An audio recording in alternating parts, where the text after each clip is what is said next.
Ciao!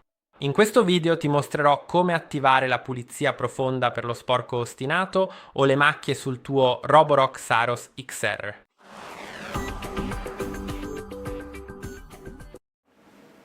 Per farlo dovrai andare nelle impostazioni. Andiamo nelle impostazioni qui, poi seleziona l'impostazione di pulizia dei pavimenti.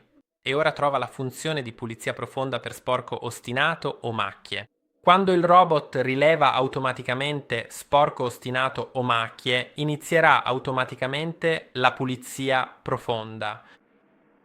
Quindi puoi attivare questa opzione e fondamentalmente è tutto qui. Spero che questo video ti sia stato utile. Non dimenticare di mettere mi piace e iscriverti e ci vediamo al prossimo video.